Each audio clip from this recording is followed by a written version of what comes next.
We're in Genesis chapter 9. And God blessed Noah and his sons and said unto them, Be fruitful and multiply. Be fruitful and multiply and replenish the earth. So there's three ands here. There's one that needs to be fruitful, one that needs to multiply, and one that needs to replenish the earth. And the fear of you and the dread of you shall be upon every beast of the earth, upon every fowl of the air, upon all that moveth upon the earth, and upon all the fishes of the sea. Into your hands they are delivered. So, the one that is fruitful will cause fear of all things because it has the ability to produce a lot. It has an ability of having a lot of energy, a lot of fruitful energy. The one that multiplies, the one that can replicate themselves, meaning their generations are like them. They can gather people who are like them in their likeness. They give birth to that which shall walk and be of their likeness, will cause fear. And the one that replenishes, the one that puts back into the earth shall be feared. So the one that can reseed and heal will be revered. And every moving thing that liveth shall be meat for you, even as the green herb I have given you all things. So everything that's moving, every moving thing that liveth shall be meat for you, shall be of substance. And every herb I have given to you, every healing herb I will give to you. But the flesh with the life thereof, which is the blood of thereof, ye shall not eat. In essence, you cannot be a cannibal. Don't eat. Don't eat. Don't eat. No cannibals. No cannibals. And surely your blood of your lives will I require. At the hand of every beast will I require it. And at the hand of man, at the hand of every man's brother will I require the life of man. Your blood, your life, I will require you to give. I will require you to be the hand of every beast, to help and aid, to require help and aid with your body, your whole being. And I will require you at the hand of man and at the hand of every man's brother. Meaning you are to present me, God, in every deed and action. I am in control. Whoso sheddeth man's blood, by man shall his blood be shed. For in the image of God made he man. So when you kill a man, you kill an aspect of God, which is you killing yourself. You can't eat yourself. You shouldn't kill yourself. Therefore, if you can't eat yourself, you shouldn't kill yourself.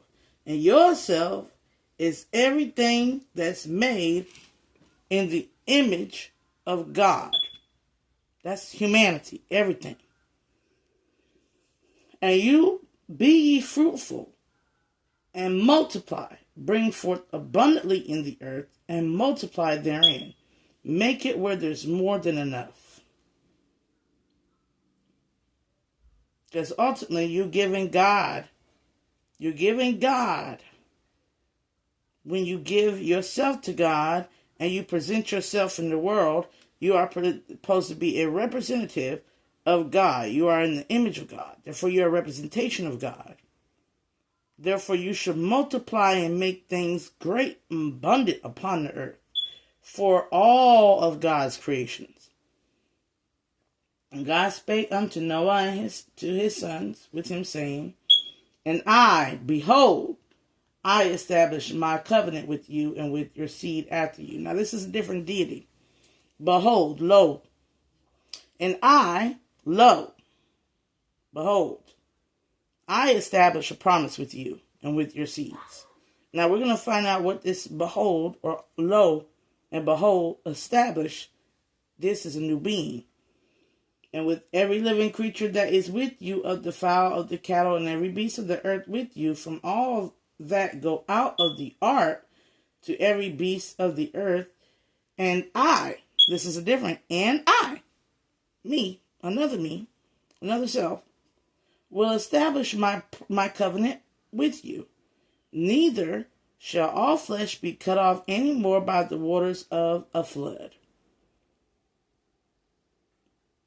Neither shall there be any more be a flood to destroy the earth. So, behold, God the beholder of the waters that destroy the earth is saying, I will not do that no more. That's it. And then God said, this is the token of the covenant which I make between me and you and every living creature that is with you for perpetual generations. So God, this high judge of lo and behold and the Lord God, said, this is law. I will take this as law. I do set my bow in the cloud, and it shall be for a token of the covenant between me and the earth. And it shall come to pass that when I bring the cloud over the earth, that the bow will be seen in the cloud, or the bow shall be seen in the cloud, and the rainbow. The bow shall be seen in the cloud. The bow shall be seen in the cloud. And I will remember my covenant which is between me, you, and every living creature of all flesh in the waters shall no more become a flood to destroy all the earth. Destroy all flesh. So the rainbow, as we know what a rainbow is that which is a reflection of the seven chakras, 7 rays. And this is this is like, hey, see this, know that this is the ending of a rain. I will not rain any more than what you see. The rainbow is a very powerful symbology. And I will remember my covenant which is between you and every living creature. It's a covenant. It's a promise. And I will look upon it, and that I remember the everlasting covenant between God and every living creature and all flesh that is upon the earth. So the rainbow, we're talking about LGBT. They do not represent the rainbow. The rainbow represents the power that God has to stop the floodwaters, to allow humanity to prosper. The rainbow, represented by the 7 rays, the 7 emanations of God, the seven covenants that God has with the flesh of earth and the flesh of man, is that it shall not be destroyed by the previous method. That you shall allow to be abundant and prosperous as human beings, but do not eat of each other nor kill me within each other.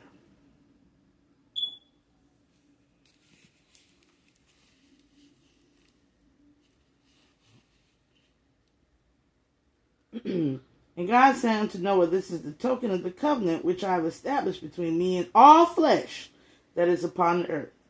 The sons of Noah that went forth of the ark were Shem, and Ham, and Japheth, and Ham is the father of Canaan. These are the 3 sons of Noah, and of them was the whole earth overspread. So we all come from the parthenogenesis Noah. And Noah began to be a husbandman, and he planted a vineyard. Meaning he's a husbandman. And he planted a vineyard. He is married unto himself. And he drank of the wine and was drunken. And he was uncovered within his tent. He was naked. He was exposed. And Ham, the father of Canaan, meaning Ham had sired Canaan, saw the nakedness of his father and his two brethren without, meaning he was the only one that saw his parthenogenesis father and his nakedness and his exposure. And Shem and Japheth took a garment and laid it upon both their shoulders and went backward and covered the nakedness of their father, and their faces were backward, and they saw not their father's nakedness. So they did not look at his genitalia. They did not look upon it and examine it. And Noah woke from his wine and knew that his younger son had done unto him. And he said, Cursed be your son, Canaan, a servant of servants shall he be unto his brothers. So your son will be more in servitude and likeness to the brothers than to his own father. And he said, Blessed be the Lord God of Shem, and Canaan shall be his servant. Meaning, even though the brothers shall take care of your child, the parthenogenesis beings, Shem and Japheth, that he will be in good care. And God shall enlarge Japheth, and he shall dwell in the tents of Shem, and Canaan shall be his servant. So even Japheth will have enough to where there will be a lot for the boy to get into other than looking at nudity. And Noah lived after the flood 350 years, and all the days of Noah were 950 years, and he died. Now these are the generations of the son of Noah, Shem, Ham, and Japheth, and unto them were sons born after the flood. Unto them, not unto their wives. These were parthenogenesis beings that could sire children. The sons of Japheth, Gomer and Magog, Madai and Javan and Tubal and Meshech and Tiras. The sons of Gomer, Ashkenaz and Repath and Togarmah. The sons of Javan, Elisha and Tarshish, Kittim and Dodanim. By these were the isles of the Gentiles divided in their lands, every one after his tongue, after their families in their nations. So these were the first beings that were divided into the world. And the sons of Ham was Cush and Mizraim, Put, and Canaan. That's where these areas, Cush, Put, and Canaan, are the name after the parthenogenesis beings that were birthed there. And the sons of Cush, Sheba and Havilah and Sabta and Ra'amah and Septeka, and the sons of Ra'amah, Sheba and Dedan. And Cush begot Nimrod. And he began to be a mighty one in the earth. And he was the mighty hunter before the Lord, wherefore it is said, even as Nimrod the mighty hunter before the Lord. Now, you're like, well, what about the sons? Sons is just children. Sons don't mean male or female in this part. These sons mean the chosen children of the area that are the start. Sheba was amongst the sons of Ham. She was one of the sons of Ham. She was a female, though. So sons did not mean male child. It mean mighty. Mighty child. Mighty ruling, leading child. And the beginning of his kingdom was Babel and Erech and Akkad and Calneh in the land of Shinar. Out of the land went forth Ashur, builded a Nineveh, the city of Rehoboth and Calah. And resting between Nineveh and Calah, the same is a great city. And Mizraim begot Ludnim. So Mizraim, part of Genesis, begot Ludnim and Anamim and Lehabim and Naphtuhim and Parusim and Calusim, out of who came Philistine and Caphtorim. And Canaan did the same thing, begot Sidon his firstborn, and Heth, no wives, part of Genesis beings, and Jebusites, and the Amorites, and the Girgasite, and the Havite, and the Arkite, and the Sinite, and the Arvadite, and the Zemarites, and the Hamathite, afterwards were families of the Canaanites spread abroad. These were different types of beings that were being birthed out of these parts of Genesis beings. You can say ethnic groups to understand it. And the border of Canaanites were from Sidon, and thou comest to Gerar and unto Gaza, and thou goest unto Sodom and Gomorrah, and Admah, and Zeboim, even unto Lasha.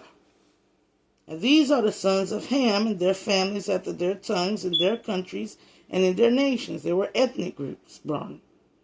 And unto Shem also the father of all the children of Eber, the brother of Japheth the elder, even unto him were children born. Children are sons. The children of Shem, Elam and Ashur and Arphaxad and Lud and Aram. And the children of Aram, Uz and Hud and Getha and Mash. Arphaxad begot within self Salah, and Salah begot within self Eber. And unto Eber were born two sons, and the name of one who was Peleg, for in his days was the earth divided. So in these days of Eber, the land was divided, and his brother's name was Joktan. And Joktan begot unto himself Almadah and Shalif and Hazaramaveth and Jerah and Hadaram and Uzal and Diklah and Obal and Abimael and Sheba and Ophir and Havilah and Jonbab. All of these were the sons of Joktan. New generation. And you can recognize these as Africans here. And these Africans all come from the children of Shem. And several ethnic groups of Africans. And they're dwelling from Messiah as thou goest unto Sephar, a mount of the east. These are the sons of Shem, the Asians. And their families after their tongues and their lands and their nations. And these are the families of the sons of Noah after their generations in the nations, and by these were the nations divided in the earth. So we know there is 3 ethnic groups from Ham, Japheth, and Japheth. Ham, Shem, and Japheth. And we know that one ethnic group here is an admixture with Sheba of another ethnic group. So we're talking about the Africoid and the Asiatic Africoid.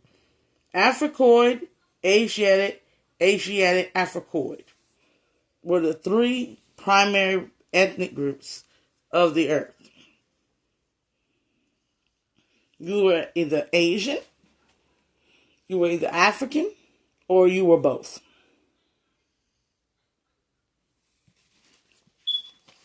And most of us now are both. The whole earth was one language and a one speech. Now all these different ethnic groups, and they only spoke one language and one speech. And it came to pass as they journeyed from the east that they found a plain in the land of Shinar, and they dwelt there. And they said one another, go and let us make brick and burn them thoroughly. And they had brick for stone, and slime they had for mortar. So the further people in the further connected the dots to make mortar. These are inventors. And they said, go, let us build us a city and a tower whose top may reach unto heaven. Now, people go reach into heaven. It's unto heaven, meaning touch it. Let's make us a name, lest we be scattered abroad the face of the whole earth.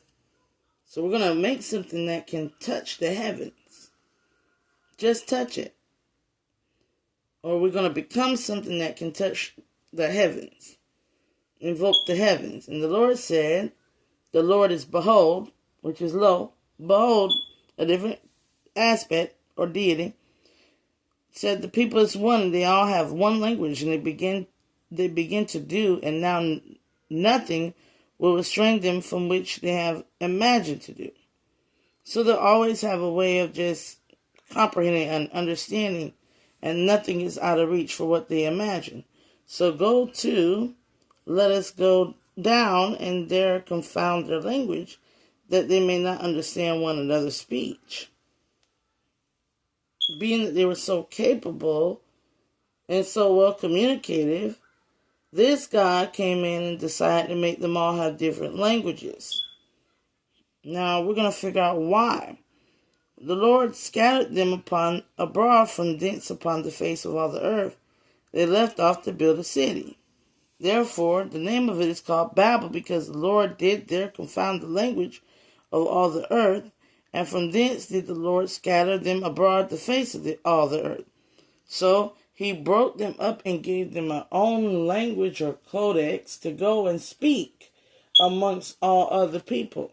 So he gave them a way of communicating that is different than the common method of communication, which was collective consciousness. He gave individuality. He gave certain people individuality because everybody was thinking on the same accordance. That nobody had a mind for themselves. And that was not creative. It limits the imagination, nobody having a mind for themselves. So he gave them an ability to have a mind for themselves. Now I'm going to stop right there. That is in chapter 10 of Genesis. Join me back later. I'll be doing chapters 11 and so forth and so on. But the whole thing about Babel being a curse, no, they were not cursed. They were just all thinking to do the same thing. There was nothing else getting done. We needed somebody to have an individual aspect, to have a different way of communicating. Not a telepathic way, but a verbal way. Deliberating creations. Deliberating what you can create without reading each other's mind.